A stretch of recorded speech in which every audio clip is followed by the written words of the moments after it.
बानी पीटीआई कहते थे कि आलू प्याज टमाटर की कीमतें देखना उनका काम नहीं। पीटीआई अपने हकाइक पेश करने में नाकाम रही। बिलाल असर कियानी की बानी पीटीआई पर कड़ी तनकीद, कहा कि मुश्किल हालात में जिम्मेदारी उठाएं, हमारी कारकर्दगी पर सवाल करने वाले गुज़िश्ता हुकूमत से भी सवाल करें।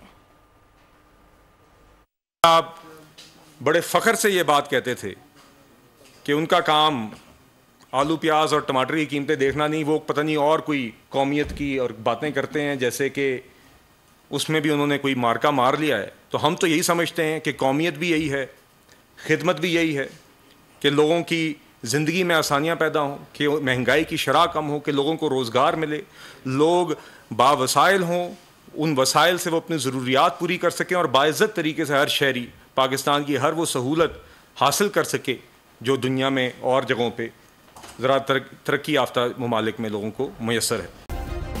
सब्सक्राइब करें और बेल दबाएं ताकि कोई खबर रह न जाए।